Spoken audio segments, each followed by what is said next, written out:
Conectando. Conexión Segura, el podcast de SET Latinoamérica, tu enlace directo con el mundo de la ciberseguridad.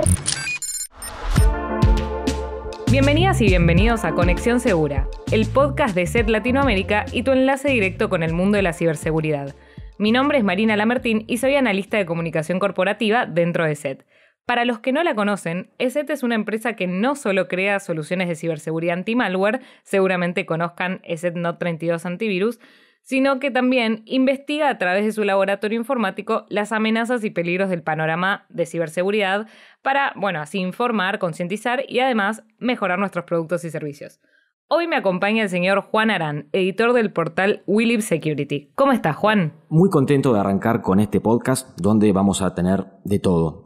Para empezar, charlas con información sobre tendencias, análisis de noticias e información que iremos compartiendo junto a distintos especialistas invitados para conocer un poco más sobre lo que es el panorama de las amenazas informáticas que afectan tanto a las organizaciones como a los usuarios y después de todo también para aprender cómo protegernos de la mejor manera. Exactamente. Empezamos con todo este proyecto que va a estar lleno de información y que hoy va a abarcar un tema muy interesante que es el SET Security Report, un informe que se publica anualmente y que nos muestra el panorama de las empresas de América Latina en cuanto a ciberseguridad. Obviamente sus preocupaciones, los incidentes más frecuentes y la idea de este reporte es, entre otras cosas, concientizar sobre este tema que este año tuvo un giro, obviamente, que fue la pandemia, donde se abarcó un contexto completamente diferente, ya que muchas empresas adoptaron el teletrabajo y se vieron forzadas a la transformación digital.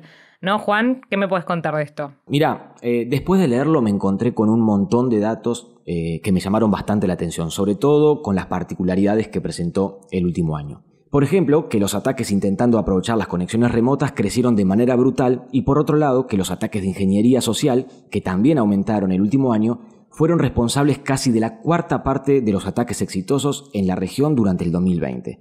Muchos de estos ataques claramente se aprovecharon del contexto de la pandemia y utilizaron el tema del COVID-19 para distribuir correos falsos, estafas, distribución de falsas herramientas para trabajar a distancia y un largo etcétera. Por lo que veo, este reporte tiene un montón de información y despierta un montón de preguntas y preocupaciones, ¿no? Así que, para ayudarnos a entender mejor el contexto y sacarnos todas las dudas, vamos a tener una especialista invitada que nos va a ayudar a responder todos estos interrogantes y más ya en un minutito. Para más información sobre el episodio de hoy, visita nuestro sitio web, eset.com/latam. También puedes visitar nuestro blog sobre ciberseguridad, welivesecurity.com/la-es. Conexión Segura, el podcast de SET Latinoamérica y tu enlace directo con el mundo de la ciberseguridad. Sin más preámbulos, queremos presentar a Cecilia Pastorino, Senior Security Researcher de SET, que estuvo involucrada en la elaboración del SET Security Report para que nos cuente más sobre el panorama de la ciberseguridad en la región y cómo afecta a las empresas. Bienvenida, Cecilia, ¿cómo estás? Hola chicos, muchas gracias por tenerme acá en esta primera edición del podcast. Estoy muy contenta de inaugurar este espacio que está buenísimo. Sí, nosotros muy contentos de tenerte acá también para que nos puedas, aclarar un poco, porque la verdad que este reporte nos llena de preguntas y de dudas y de ganas de saber más. Así que, la primera pregunta que te queremos hacer con Juan es ¿cómo cambió el panorama de la ciberseguridad del 2019 al 2020 primero? Como bien venían diciendo ustedes, ¿no? Hubo un cambio muy grande para toda la humanidad en este último año, entre el 2019 y el 2020, que tuvo que ver con la pandemia del coronavirus, y esto hizo que toda nuestra vida se vuelque en muchos aspectos al mundo digital. ¿Sí? No solamente para las empresas con el teletrabajo, sino muchos aspectos de la vida diaria, como las escuelas de manera digital, las visitas al médico, los encuentros sociales, los encuentros familiares. Todo se empezó a hacer a través de Internet. Y esto trajo para el mundo de la ciberseguridad un montón de desafíos, ¿sí? Desde usuarios que han tenido problemas con herramientas de videollamadas, con personas que se metían al principio en muchas videollamadas, muchísimos engaños que han utilizado los cibercriminales para lograr que las personas descarguen códigos maliciosos o bien entreguen sus datos o ingresen a sitios fraudulentos. Realmente la cantidad de engaños, ¿sí? y de diferentes tipos de técnicas de ingeniería social que tiene que ver con esto de engañar y manipular a las víctimas han aumentado muchísimo a partir del confinamiento y a partir de la vida digital de las personas. Y muchos de estos engaños también han utilizado diferentes temas del coronavirus para captar a las víctimas. Y a nivel empresarial también cambió mucho el panorama porque, bueno, las empresas tuvieron que trabajar de manera remota y muchas, como bien decía Juan, no estaban preparadas. Y para ir adelantándoles algunos numeritos de lo que es el State Security Report, los ataques al protocolo RDP, que es el protocolo de escritorio remoto, una de las formas más comunes utilizadas para conectarse de manera remota a los servidores de la empresa, los ataques a este protocolo crecieron en más del 700%. ¿Sí? Es un número exorbitante y esto justamente tiene que ver con eso, con muchas empresas que salieron a publicar sus servicios a internet, a buscar la manera de que sus teletrabajadores se puedan conectar de manera remota y quizás no lo hicieron de una forma segura y los cibercriminales esto lo saben y claramente lo han aprovechado. Así que creo que es un panorama que cambió mucho en una situación donde no la vimos antes. La primera pregunta que me surge, Cecilia, es ¿la situación es la misma en todas las empresas en la región? Bueno, es bastante similar, ¿sí? En Latinoamérica tenemos una situación bastante similar entre todas las empresas de los diferentes países de Latinoamérica, pero hay algunas diferencias que es interesante analizar. Por ejemplo, Brasil, México, Chile y Argentina son los países más afectados por lo que es el malware bancario, ¿sí? O los troyanos bancarios, que es este tipo de códigos maliciosos que buscan puntualmente robar credenciales financieras de sus usuarios, números de tarjetas de crédito, accesos a home banking, y todo lo que tiene que ver con datos financieros, generalmente de usuarios finales, de usuarios de la banca en línea. En estos países, en Brasil, México y en Argentina, la verdad que este tipo de malware es una de las cosas que más estamos viendo. Por ahí diferente a otros países, como por ejemplo Perú y Colombia, donde por ahí el phishing el phishing es un tipo de engaño de ingeniería social, donde el atacante busca que el usuario caiga en el engaño y entregue su usuario, su contraseña a través de un sitio falso. ¿Sí? Es el típico engaño que te llega por correo diciendo que tu cuenta de banco está bloqueada o que no podés acceder a tu cuenta de una red social y que tenés que hacer clic en un enlace y comprobar tu identidad o entregar tu información. Si este tipo de engaños es muy común en todo el mundo, es muy común en Latinoamérica, pero por ahí en países como Perú y Colombia estamos viendo los mayores picos de este tipo de engaños junto con México. Muy interesante, la verdad, muy interesante y bueno, y para preocuparse, para prestar atención, la verdad, a esto, ¿no? Sí, sí. La verdad que es muy interesante lo que nos contás, Cecilia, y hubo un dato en el Asset Security Report que llama mucho la atención, que dice que 39% de las empresas dice que no sufrió incidentes. ¿Cómo puede ser esto si están tan en boga? Bueno, nosotros hacemos varias preguntas, ¿no? en el Asset Security Report y después esa información lo que hacemos es cruzarla con nuestra telemetría, es decir, con información que surge a partir de nuestras herramientas de seguridad y de nuestras propias investigaciones. Y algo que todos los años ocurre es que alrededor del 60%, bueno, 61% puntualmente en este último informe, de las empresas dicen que han tenido algún tipo de incidente de seguridad. Y esto nos saca que, bueno, justamente el 39% no debería haber tenido incidentes. Pero acá viene un tema que siempre lo debatimos y es, ¿no tuvieron incidentes o no saben que han tenido incidentes? ¿O no saben qué es un incidente? ¿Sí? Generalmente cuando consultamos si han tenido incidentes de seguridad, piensan en si han tenido alguna infección de malware. ¿Sí? De hecho, el 34% de las empresas de la región han sido víctimas de una infección de malware. Pero no necesariamente un incidente de seguridad es algo que vas a poder detectar fácilmente. ¿Sí? Por un lado, muchísimos ataques dirigidos permanecen ocultos y los cibercriminales permanecen meses dentro de la infraestructura de las empresas sin tratar de levantar ningún tipo de sospecha, tratando de permanecer lo más ocultos posibles, con lo cual es muy probable que haya empresas que hayan sido víctimas de ciberataques o estén siendo víctimas de ciberataques y aún no los hayan podido detectar, ya sea porque no cuentan con las herramientas de detección necesarias o el monitoreo necesario, o porque simplemente no le están prestando atención a este tipo de cosas. Pero también hay muchas empresas que no consideran incidentes de seguridad cosas que ocurren todos los días, como por ejemplo el hecho de que, no sé, un servidor tenga una falla y deje de funcionar, ¿sí? Que afecta la disponibilidad de ese servidor y por ahí durante, no sé, 3, 4 días o durante un par de horas ese sistema no funciona. Seguramente a todos les habrá pasado alguna vez ir a abonar algún trámite o ir a hacer algún trámite a alguna oficina de gobierno y que de golpe le digan, no, estamos sin sistema, no te podemos atender. Bueno, muchas veces eso no se considera un incidente de seguridad, sin embargo lo es un incidente que afecta la disponibilidad de un servicio que puede ser crítico y debería de considerarse como incidente. Y también hay muchos incidentes que son efectivamente detenidos, ¿sí? Y el atacante no llega a infectar o a cometer el ataque que estaba queriendo hacer. Entonces, esos incidentes no se contabilizan porque dicen, bueno, no sé, me enviaron un mail con un engaño, con un phishing, con algún tipo de engaño y el usuario no cayó porque lo detectó y lo eliminó. Bueno, sí, ese incidente se contuvo, el atacante no tuvo éxito, pero el incidente ocurrió, que es decir, que el correo llegó al usuario que por suerte estaba prevenido y no hizo clic o no entregó sus datos.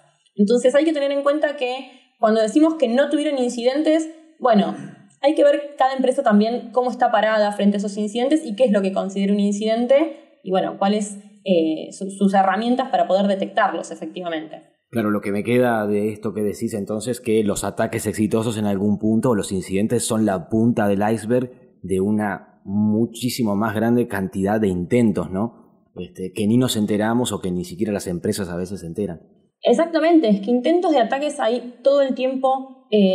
Para que se den una idea, uno de los números más significativos que estuvimos viendo este año es la cantidad de códigos maliciosos nuevos que surgen todo el tiempo, ¿sí? Variantes que aunque sea los atacantes cambian 1 o 2 palabritas, 1 o 2 bits en el código para generar una nueva muestra de su código malicioso y poder ir así evadiendo diferentes herramientas de detección. Para que se den una idea, en el laboratorio de investigación de SET estamos recibiendo más de 400.000 muestras únicas de malware por día, ¿sí? Lo cual es un número exorbitante. Así que imagínense con esos números que todo el tiempo están habiendo intentos de ciberataques en todo el mundo y también en Latinoamérica. Cecilia, este número en comparación con otros años, entonces me decís que es como mucho mayor. Y el año pasado estábamos hablando de 300.000 muestras únicas de malware por día y a lo largo del 2020 ha subido muchísimo ese número y hoy estamos hablando de más de 450.000 muestras por día, hoy 2021. Claro, esto muestra claramente lo que es la actividad criminal detrás, ¿no? La intencionalidad detrás de toda una industria, se puede decir, o corregime si me equivoco, ¿no? Pero de la industria del cibercrimen, ¿no? Sí, hoy estamos hablando de crimen organizado, ¿sí? No estamos hablando ya de una persona que está sola en la casa viendo a ver qué sistema puede atacar, sino que estamos hablando de realmente organizaciones cibercriminales que cuentan con personas especializadas, con infraestructura y que realmente cuentan con muchos medios para hacer ataques muy sofisticados. Claro.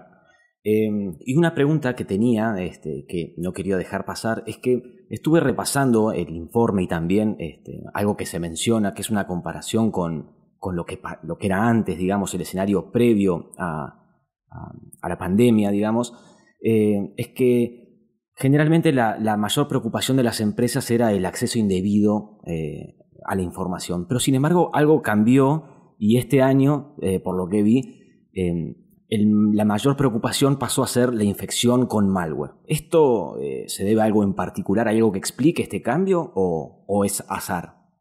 Bueno, hay varias cosas. La primera tiene que ver con que veníamos viendo ya en informes anteriores que la mayor cantidad de incidentes que han tenido las empresas tienen que ver con la infección de códigos maliciosos. Por ahí, frente a una explotación de vulnerabilidades o frente a algún tipo de engaño de ingeniería social, la infección con malware suele ser uno de los motivos mayores en cuestión de incidentes. Entonces, creo que esto tiene que ver también con que las empresas se empiecen a preocupar más por la infección de un código malicioso que después puede llevar efectivamente un acceso indebido, puede llevar un robo de información o puede terminar en otras cosas como por ejemplo el secuestro de información como hace códigos maliciosos como el ransomware. Y acá viene el segundo motivo, que es la gran cantidad de empresas que han sido víctimas de ransomware, ¿sí? El ransomware es un código malicioso que lo que hace es secuestrar la información, la cifra, y la deja inaccesible para el dueño de esa información. Entonces el atacante lo que hace es pedir un rescate a cambio de la clave o la llave para descifrar esa información.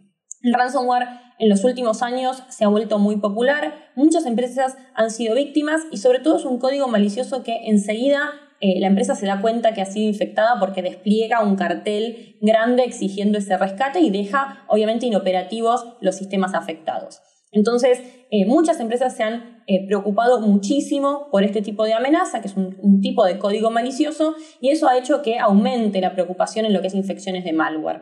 Pero algo interesante que ha ocurrido en el 2019 y principios del 2020 es que las campañas masivas de ransomware han empezado a decaer. ¿Sí? Y esto se consolidó especialmente el año pasado, en el 2020, donde durante este año vimos que las campañas masivas de ransomware cayeron un 35%, pero esto no necesariamente es una buena noticia, y es porque, bueno, el ransomware el año pasado mutó muchísimo y no solamente ahora secuestra la información y la cifra para que, bueno, el dueño no la pueda acceder y tenga que pagar un rescate, sino que además los cibercriminales lo que hacen es cifrar la información, pero además robarla, ¿sí? Extraerla de la empresa y publicarla en un servidor en la dark web o en algún lugar de internet, donde amenazan a la víctima de que, bueno, si no paga el rescate no solamente no va a poder recuperar su información,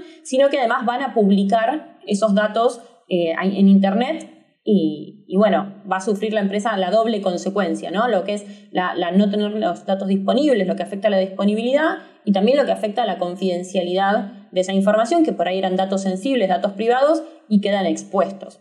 Hubo muchos casos en muchos países de Latinoamérica durante el 2020 que han sido víctimas de este tipo de ransomware mucho más agresivo. ¿Sí? Esto, bueno, por ejemplo, afectó al Ministerio de Desarrollo Social de Panamá, afectó a la empresa Telecom, afectó a la Dirección General de Migraciones en Argentina, al Banco de Estado de Chile. Y bueno, hubo muchísimos casos en Latinoamérica y esto es algo que, bueno, se consolidó mucho durante el año pasado. Entonces, por ahí ya los cibercriminales no están apuntando el ransomware o sus códigos maliciosos de manera genérica y que caiga quien caiga y que caiga, bueno, cualquiera, sino que lo están utilizando en ataques mucho más dirigidos, analizando bien quién va a ser la víctima y no solamente cifrándole la información para que no sea accedida por la víctima, sino también robando esos datos para tener esta doble extorsión, ¿sí? Claro. Extorsionar para recuperarlos y para que no se publiquen. Y ahora, o sea, en estos primeros 5 meses de 2021, ¿cómo viene el escenario del ransomware? Bueno, venimos un poco similar a lo que es o a lo que fue el 2020. ¿Sí? Tenemos una tendencia bastante en alta de familias de ransomware como Ryux o Dinokibi, que son variantes que justamente hacen esto, ¿no? Cifran la información y además la roban. Así que venimos igual que el año pasado. Vienen ataques de ransomware mucho más dirigidos y no tan genéricos, pero que las consecuencias de una infección de ransomware hoy en día son mucho más graves que por ahí años anteriores. Y sobre todo, las empresas empezaron a darse cuenta que necesitaban tener un respaldo de su información, un backup, en caso de que, bueno, la información sea cifrada. Y ahora con esta nueva técnica de también robar la información, es como que ya con el backup no alcanza. Sí, hay que pensar en nuevas medidas. Pero sí, viene en alza. Por ahí no la cantidad de ataques masivos, pero sí la cantidad de familias diferentes o variantes diferentes de ransomware que venimos viendo. Claro. Sí, es muy interesante lo que estás comentando, esto de que, bueno, sí, bajó un tipo de ataque, pero subió otro mucho más potente y más especializado. La verdad que se entiende por qué las empresas cambiaron un poco el foco de su mayor preocupación. Ahora te quería hacer una pregunta que quizás no solo afecta a las empresas, sino a todos, que es el tema de los dispositivos móviles, ¿no? Siento que la gente en general, tanto las empresas como los usuarios hogareños, tienen esta concepción de que los dispositivos móviles quizás no se infectan con malware y de hecho creo que el reporte lo muestra con las cifras diciendo que el 15% de empresas nada más utilizan una solución de seguridad en los teléfonos. ¿Por qué pensás que esto es así? Bueno, tiene mucho que ver con esto que decís, que este mito de, bueno, ¿quién me va a infectar un teléfono? ¿No? Como, bueno, el teléfono no se infecta. y esto no es así. De hecho, hay muchísimos códigos maliciosos para dispositivos móviles, ¿sí? Es algo que en nuestro portal We Live Security, que Juan comentaba al principio, van a encontrar un montón de análisis de amenazas para dispositivos móviles. De hecho, hay, hablando un poquito al principio de troyanos bancarios, hay muchísimos troyanos bancarios para dispositivos móviles. Y es lamentablemente una plataforma que está muy descuidada por usuarios y por empresas, ¿sí? Por un lado, las empresas no implementan soluciones de seguridad para ningún tipo de dispositivo móvil, no solamente teléfonos, ¿sí? Hablo de laptops o cualquier cosa que salga de la compañía, pero a la vez como usuarios finales también estamos como bastante reacios a tener por ahí una solución de seguridad en nuestro teléfono, y la verdad que hoy es sumamente necesario. Y también hay otro mito muy grande, que hay personas que creen que yo tengo iPhone y iPhone no se infecta o iPhone no tiene códigos maliciosos, y eso también es un mito, ¿no? Es como cuando se creía que porque tengo Linux no me van a atacar o no tengo códigos maliciosos, y la verdad que hay malware para todas las plataformas. Lo que pasa es que, plataformas como Windows o como Android tienen mayor cantidad de usuarios. Entonces, obviamente, son mucho más redituables para un cibercriminal tener un código malicioso para una plataforma que es mucho más utilizada, o que por ahí los usuarios más inexpertos o los usuarios que por ahí no son tan fans de la tecnología se vuelcan más a plataformas como Windows o como Android, porque son las más comunes, son las más fáciles de usar, suelen ser mucho más amigables en su entorno con el usuario. Entonces, sabiendo esto, los cibercriminales apuntan también sus códigos maliciosos a estas plataformas. Pero eso no significa que no haya códigos maliciosos o que incluso no haya vulnerabilidades, fallas de seguridad que se puedan aprovechar en otras plataformas como Linux, como iOS o como cualquier otro sistema operativo. Entonces, es un punto a tener en cuenta. Y sobre todo, cuando yo le pregunto muchas veces a amigos, les digo, ¿pero dónde usás vos más tus plataformas hoy? ¿Dónde tenés mayor cantidad de información? ¿En la compu o en el teléfono?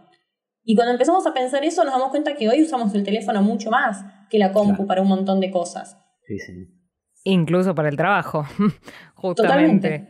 Sí. Entonces las empresas se ve que no están invirtiendo tanto en la seguridad para los teléfonos o para los dispositivos móviles, y entonces, ¿están invirtiendo en ciberseguridad o en dónde es que están invirtiendo?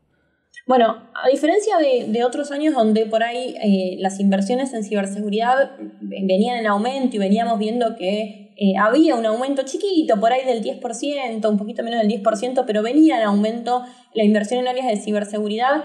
En el 2020 creo que las inversiones se pararon en todos los ámbitos, ¿no? Hay una cuestión económica a nivel mundial y no podemos pretender grandes inversiones en ningún área. Pero lo cierto es que hoy en día hacen falta todavía controles que son muy básicos y hay muchas cosas que todavía no requieren una gran inversión por parte de las empresas. Requieren, creo, más concientización y por ahí enfocar mejor los recursos, ¿sí? Dentro de los controles que implementan las empresas hay 3 que desde SET consideramos que son básicos, que tienen que ver con la protección anti-malware, el firewall y el backup. ¿Sí? La protección anti-malware me refiero a la herramienta anti-malware que se instala en la computadora, en el teléfono celular o en el dispositivo del usuario. Hoy apenas el 86% de las empresas de la región tienen protección anti-malware en los equipos de los usuarios, lo cual, si bien parece un número alto, es la primera barrera. O sea, debería de ser un 100%, acá no hay margen. Claro. El 75% de las empresas tienen implementado firewall. ¿Sí? El firewall es un control básico para toda la red, la infraestructura de red de las empresas. Y es un control que desde los años 90 es esencial. O sea, ya estamos hablando de hace varios años donde el firewall es esencial y todavía un 25% de las empresas de Latinoamérica no tienen implementados este tipo de controles a nivel de red. Y por último, el backup. ¿Sí? Que el backup es un control preventivo, es algo que yo tendría que hacer antes de que me pase algo para que el día que me pase poder recuperar mi información. Apenas el 68% de las empresas de la región tienen resuelto el tema del backup. Y no me refiero con copiar sus archivos una vez al mes a un disco externo, sino me refiero con una política correctamente implementada, con herramientas que hagan backups periódicos y también con las correspondientes pruebas de que el día que voy a tener que recuperar esa información, esa recuperación se pueda realizar. Y estas medidas son básicas. Y acá estamos hablando como de lo mínimo que tendría que tener. O sea, todas las empresas deberían tener estos tres elementos básicos al 100% en el escenario ideal, digamos. Totalmente, mínimo, como mínimo. Después hay otras cuestiones que también me parece sumamente importante tener en cuenta y destacar, que tienen que ver, por ejemplo, con la autenticación de 2 pasos o la autenticación con múltiples factores, ¿sí? Que es esta tecnología o este mecanismo donde, además de tener un usuario y una contraseña, tengo también un código aleatorio o un código de uso único, ¿sí? Como si fuera el token bancario. ¿Vieron cuando hacen una transferencia bancaria que me pide un token o un código?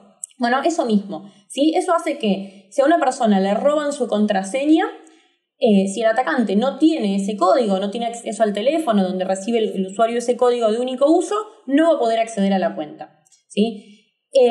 Estamos hablando de una medida de seguridad que hoy también debería de ser básica, teniendo en cuenta la cantidad de incidentes de seguridad que hay por robos de cuentas, ¿sí? Y más en un año donde todo el trabajo se volcó de manera remota y donde los usuarios empezaron a acceder mucho más con sus credenciales de forma remota. Bueno, si tenemos en cuenta que, lo que decía antes, los ataques al protocolo RDP han aumentado más de un 700% y más del 100% de esos intentos de ataque han sido la explotación de credenciales por fuerza bruta, por intentos de adivinar la contraseña, bueno, implementar el doble factor de autenticación tendría que ser hoy básico para cualquier empresa.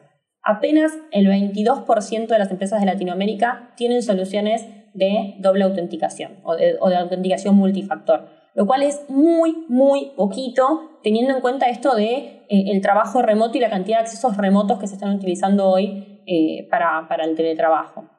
Y otro valor que también me resulta bastante interesante es la cantidad de empresas que utilizan tecnologías de cifrado, ¿sí? Apenas el 18% de las empresas de Latinoamérica utilizan cifrado. Y el cifrado me permite a mí hoy en un dispositivo móvil tener la información guardada de manera segura, protegida, encriptada con una clave o cifrada con una clave, y que si a mí me roban esa laptop, ese teléfono o lo pierdo o lo que sea, nadie puede acceder a esa información, ¿sí? Es la medida, digamos, estrella para proteger a la información de posibles fugas o de posibles robos de información. Bueno, apenas el 20% de las empresas implementan cifrado, pero el robo de información le preocupa al 60% de las empresas de la región. Entonces yo digo, si hay tantas empresas que les preocupa el robo de información, ¿sí? ¿Por qué no implementan cifrado, que es la tecnología más básica para protegerse de este tipo de incidentes? Cecilia, ¿puede ser que sea por falta de educación y preparación en ciberseguridad? Porque no se me ocurre otro motivo. O no sé, por qué no, o por falta de inversión, pero... Yo creo que tiene que ver con todo, con un poco de todo. O sea, falta también mucha gestión. Si bien hay empresas que sí implementan políticas de seguridad o que tienen una correcta gestión de la seguridad, todavía falta muchísima gestión para entender cuáles son los riesgos, para tener una correcta clasificación de la información. Y esto está muy relacionado con la inversión que vos decís. Muchas empresas creen que hace falta muchísimo dinero para tener la empresa correctamente asegurada y dicen, no, bueno, ¿para qué voy a gastar eso? Espero el día que tengo un incidente y ahí veo. Y ahí ya es tarde. Y la verdad es que la necesidad de invertir dinero va a ser directamente proporcional al análisis que vos hagas. Entonces, si vos vas a proteger todos tus activos de información y vas a proteger a toda tu empresa y tenés mucha información, te va a salir muy caro. Pero por ahí tu información crítica, tu información sensible, tus sistemas críticos, en realidad son apenas el 10% de tu infraestructura. Entonces, por lo menos deberías de proteger ese 10%. Y ahí la inversión ya baja muchísimo. Entonces, creo que lo primero que hace falta es una correcta gestión, analizar, así, clasificar la información, ver dónde es que tengo que focalizar yo mis controles y a partir de ahí ver qué es lo que puedo implementar y ahí se van a dar cuenta que no es tanto y que por ahí no es tan caro. Ahora, apenas el 30% de las empresas de la región clasifican la información. Entonces, si todavía no tenemos esa clasificación de información, ni pensar de cualquier otro tipo de herramienta que vayamos a implementar. Claro. Es todo un trabajo de cero que pareciera que no hay motivación del otro lado para querer empezar a gestionarlo.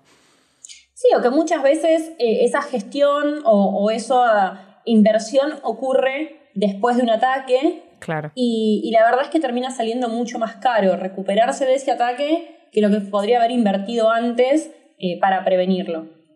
Sí, es increíble. Y ni hablar sobre lo que es, porque la consecuencia directa es el ataque o el daño, pero también está todo, que también está atado a esta falta de visión, ¿no? O sea, da la sensación siempre que siempre se mira o es difícil romper esa barrera del a mí no me va a pasar, o es algo que pasa a terceros, a otros, pero ¿por qué a mí? Y por otro lado también la falta de visión con respecto a lo que es el daño a la reputación, ¿no? O sea, si tu banco sufre un ataque, o sea, ¿cómo vos desde el lado del usuario sentís, qué tan seguro sentís que cuidan tu dinero, por decirlo algo, ¿no?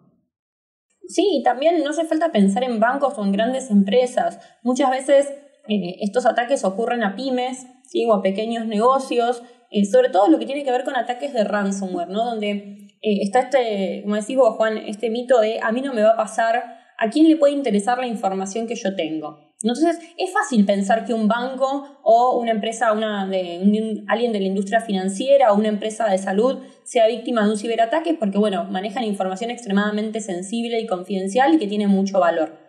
Entonces, ahí, bueno, por ahí es más fácil darse cuenta de la importancia de la ciberseguridad.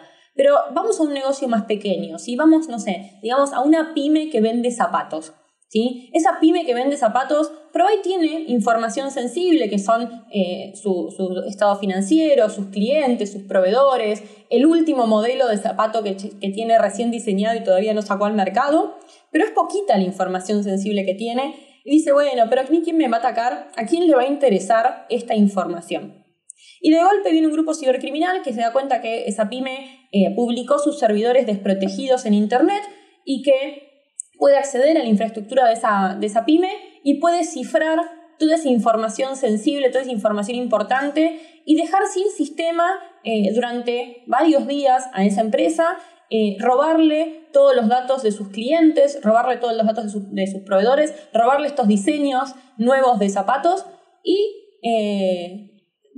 extorsionar a esa empresa de que, bueno, si no paga y si no cumple con las amenazas del cibercriminal, no va a recuperar su información, no va a tener sus sistemas nuevamente funcionando y además van a publicar esos datos en internet, con lo cual todos van a saber, bueno, cómo son las finanzas de esa empresa, cuánto les sale fabricar un zapato, quiénes son sus proveedores, cuáles son los diseños nuevos que van a sacar al mercado.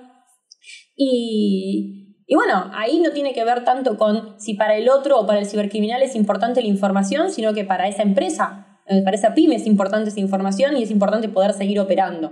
Claro. Entonces empiezan a surgir estos ataques como el ransomware, donde ya la información no importa si es válida o es importante para el cibercriminal, es importante para mí y por eso tengo que cuidarla, porque si no la tengo, no voy a poder operar y no voy a poder seguir funcionando. Y no operar durante varios días significa seguir existiendo, ¿no? En algunos casos, ¿no? Sobre todo en estos momentos de crisis económica. Exactamente. Increíble, la verdad. Cecilia, y volviendo un poco al tema del phishing que vos nos estabas contando, que era uno de los ataques más comunes. Ahí, digamos, ¿qué es lo que se tiene que ver? Porque quizás ahí no es tanto de inversión, como decíamos, de dinero o de gestión, sino un poco más de conocimiento o de educación para los empleados, ¿no? Bueno, sí, uno de los principales vectores de ataque que tienen los cibercriminales es justamente la ingeniería social, ¿sí? Que son estos engaños que se realizan para que el usuario o bien haga clic en un link o descargue algún archivo malicioso o entregue su información, su usuario y su contraseña en una página falsa. Todo este tipo de engaños suelen ser el vector inicial en cualquier ataque, porque en algún punto del ataque el cibercriminal necesita que el usuario haga algo, ¿sí? O entregue sus credenciales, o haga doble clic en un archivo, o ejecute algún tipo de comando. Hace falta que el usuario haga algún tipo de acción. Entonces, en ese sentido, la concientización y la educación de usuarios de forma periódica para que no sean víctimas de este tipo de engaños es clave. ¿sí? Porque si yo tengo empleados que son conscientes, que saben identificar un correo legítimo de un correo fraudulento, que tienen conocimiento de dónde entregar su información y dónde no, de cómo acceder de manera segura a la infraestructura de la organización, bueno, va a ser mucho menos probable que o bien sean víctimas de un engaño, o bien por descuido dejen algún tipo de puerta abierta, que eso también ocurre mucho. Muchas veces no se trata de evitar ser víctima de un engaño, sino de utilizar las herramientas correctas para conectarse de manera correcta a la organización. ¿Sí? Si yo no conozco las formas de conectarme correctamente, bueno, por ahí puedo terminar lo que ocurrió en muchas empresas, publicando un servidor a internet totalmente desprotegido para conectar a mis usuarios más fácil, pero eso resulta que es una puerta de entrada también para un atacante. Entonces, la educación y concientización y las buenas prácticas hoy en día son claves para evitar la mayor cantidad de ataques posibles. Lamentablemente, el 37% nada más de las empresas de la región hacen actividades de concientización de forma periódica, es decir, habitualmente. Pero bueno, casi el 70%, el 68% hacen algún tipo de actividad de concientización. Todavía falta, y la verdad que la concientización es algo que no requiere mucha inversión en temas de dinero, en temas de presupuesto, y ayuda muchísimo a la prevención. Pueden hacer concientización con charlas educativas, con videos, con newsletters, ¿sí? Con mails con determinados tips. Nosotros en We Live Security tenemos muchísimo material gratuito para todas las empresas de la región para que puedan compartir con sus empleados y hacer concientización de forma periódica. Y les digo esto porque de las empresas que no tuvieron incidentes de seguridad en Latinoamérica, el 40% tenía estas soluciones básicas que yo decía antes, que es la solución anti-malware, el backup y el firewall. Pero además, el 85% de estas empresas realizaban programas de concientización. Entonces, fíjense cómo reduce muchísimo la posibilidad de tener un incidente de seguridad el hecho de que los empleados estén educados y conozcan las buenas prácticas y trabajen de manera consciente en lo que es ciberseguridad. Totalmente, Cecilia. La verdad que es muy interesante esto que decís y yo creo que le puede servir, como decís vos, tanto a una pyme, a un usuario hogareño o a un empleado o una empresa que esté escuchando este podcast para saber que con algunos simples pasos ya se evitan la posibilidad de ser atacados, al menos reducen la posibilidad, ¿no? Bueno, ¿hay algo más que quieras contar que no te hayamos preguntado? Desde ya te agradecemos mucho haber estado con nosotros este primer episodio.